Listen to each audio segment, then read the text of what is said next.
Hey air signs, Gemini, Libra and Aquarius, Ascendant, Sun, Moon, Venus, Rising, and those of you cross-watching, welcome to your Tarot Love Messages. Today we're going to take a look at and see what is this no contact, no communication period about between you and your person, what's going on with them during this phase. What is their silence telling you? You know, why is it that they're distant, acting cold, or why they're pulled away? There is going to be a part 2 to this reading as well, and in part 2 of the reading we're going to explore the messages in a little bit more detail. So it is going to be a continuation, but a little bit more in depth as to what's really going on between the two of you in this situation. And part 2 of the reading is going to be made available via the extension link below. Now, for those of you that are interested in a personalized tarot reading with myself, please feel free to reach out and inquire. I will be listing my email address just below the video. Otherwise, guys, let's go ahead and let's begin. So again, this reading is available for all air signs, Gemini, Libra and Aquarius.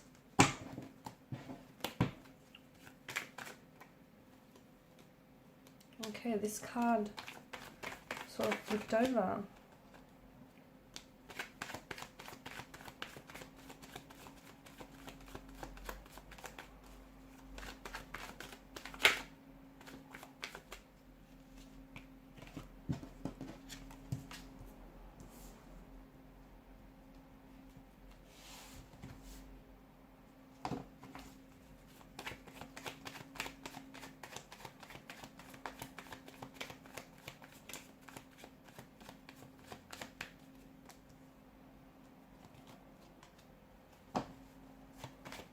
This person isn't done with you, not by a long shot.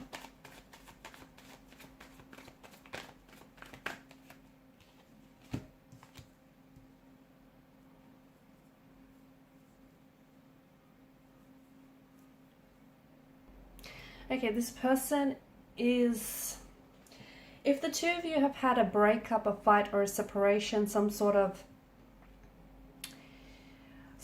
conflict, okay, the last time that you guys have spoke, it feels like this person is unable to move on from the situation, either to move, like they're not able to move on from the conflict, from what was said or what happened here between the two of you, or they're holding on to your energy and they're not able to release you and let you go. And notice with the Four of Pentacles and the Four of Pentacles imagery, sorry, notice the way that he's clutching onto the pentacles, onto the coin so tightly. In fact, he's restrained from acting. He's restrained from doing anything because he is holding on so tightly to his worldly possessions here. So this is what it feels like your person is doing. They're holding on to you. They're holding on to your energy. They're holding on to the memories that the two of you created. Like they haven't deleted any of your photos, your text messages. They're holding on to every little bit of just every little bit of thing that reminds you, that reminds them of you here. They're still invested. It feels like your person is still invested. And even though they're not communicating or even though they're not talking here, it does feel like they're a little bit bitter. Let me tell you that. It feels like they're hurt, they're wounded, but they're also they could be very immature here, as in, you know, this person is going through some emotions, but instead of talking to you about it, it feels like they're kind of taking the time to either indulge in a pity narrative or just, you know, pull themselves away and sulk. So it feels like with this kind of energy, I'm just seeing that this person feels like they cling. It's like a very clingy and a very suffocating kind of energy, and it feels like this person is holding on to you. Okay, this is why I don't see this being over, not just yet, not the way that this person is holding on to you. There's also something you've gifted this person. It's like a little, I don't know if it's like cufflinks or a little, it's like a ring or some sort of jewelry or something small. I don't, it could be, it's something small that they're able to hold in the palm of their hands. This is something that they treasure and cherish, okay? This is something that I feel like this person wears often, and they do so in order to feel, you know, closely connected to you. I'm also seeing that with this person, there's a lot of likely issues of insecurity and fear being involved here. And if this person doesn't take the time to untangle some of these issues, then it could very well sabotage or jeopardize this connection here. They're holding on to some sort of...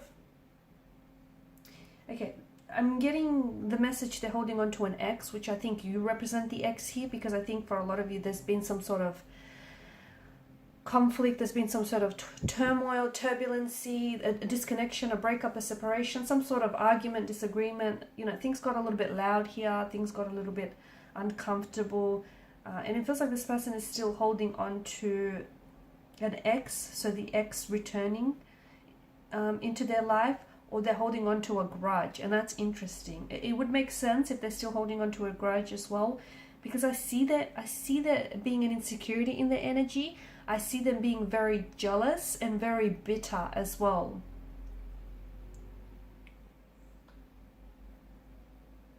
They will communicate though, let me tell you, in the future there will be communication from this person. So even though you guys are going through something very uncomfortable or something very strange, weird or awkward, I'm seeing that you guys are going to come into alignment with one another in the future.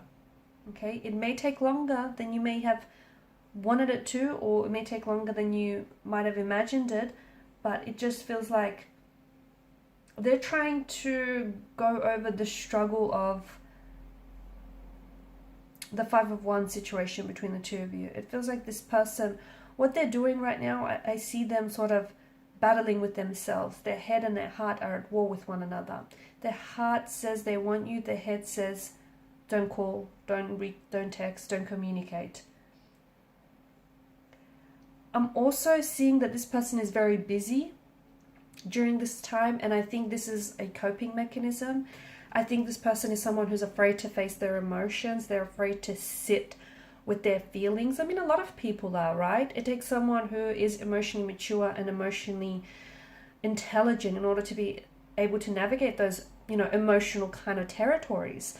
But I see that this person needs to sit down. They need to confront their emotions. They need to sit with their insecurities. They need to untangle some of the knots on their insecurities, because if they don't, it's going to continue to affect your relationship with them, and also all future relationships as well. And perhaps even like it might extend beyond romantic relationships. So they need to do some work on themselves. But I feel like their way of, instead of dealing with what's really the issue here, why they're feeling so jealous, insecure, so bitter over you and over what's happened here, they've instead thrown themselves into this very busy, hectic schedule. So they may be taking on more hours at work, they may have taken another job, and this is avoidance. This is what that is. They're avoiding dealing with their feelings. So yeah, this person, anxious, avoidant.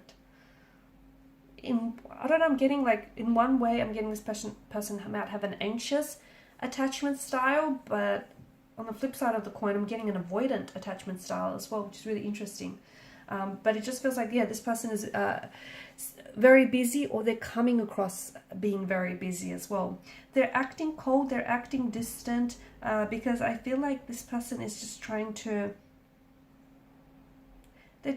understand themselves or their emotions a little bit better. But at the same time, I don't think that they want to give too much away with the the High Priestess energy.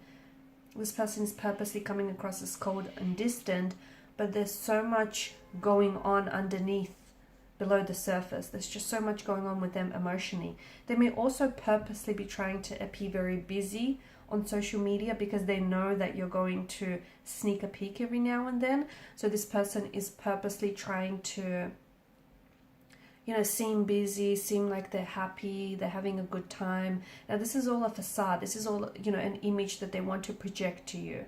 So, you know, don't be fooled. Don't look at that and think that they're happy and doing well without you. They're not. They've got a lot of inner turmoil that they're dealing with. There's a lot that they're not processing, that they're running away from.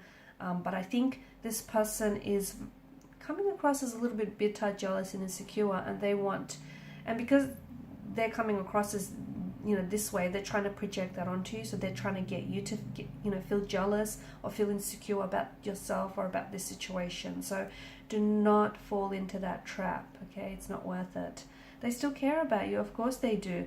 They feel like I mean, with the Star card, this person feels like the two of you were destined for one another. They felt like there was something very special about you and something very special about the two of you had. So I think this person is having a hard time grappling with the fact that they don't have that anymore, okay, or grappling with the fact that, you know, that they may have stuffed things up or whatever has happened here. This person has a hard time not, you know, understanding exactly what it is that's going on between the two of you. But this person does, I feel like they do love you. I feel like they do. There's a lot of hope in their energy. They are hoping that you will come back into their lives. They are hoping that the two of you will reconnect. They are, they're hopeful. They're hopeful.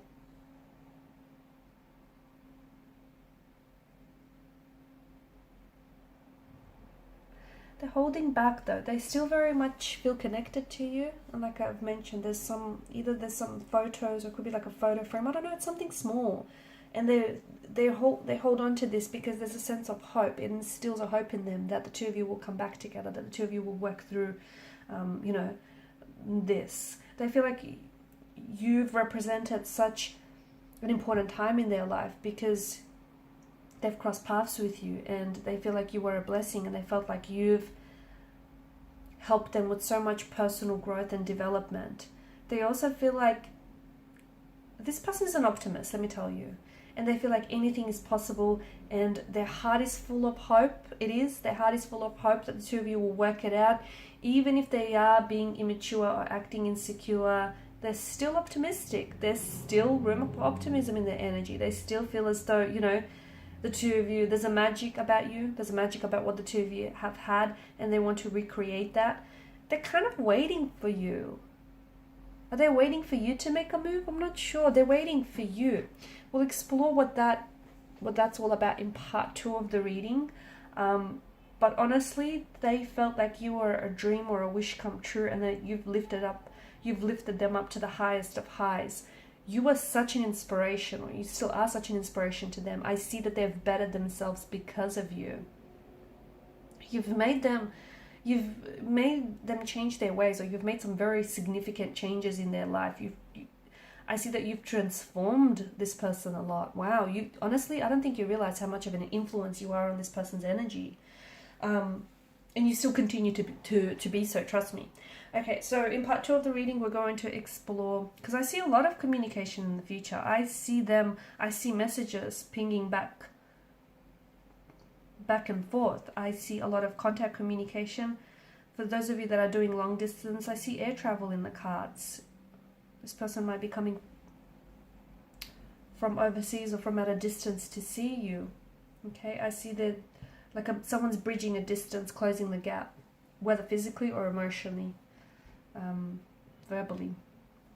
Okay, so follow me via the extension link below to part 2 of the reading, where we're going to explore the communication that's coming in, and when might that happen, because there's a lot of it. What is this person waiting for, and anything else that the cards want to tell us. So that part 2 of the reading is going to be made available via the extension link below. For those of you that are wanting a personal reading, feel free to inquire. Thank you guys so much. Please show your support for the channel by liking, sharing, and subscribing. Bye for now.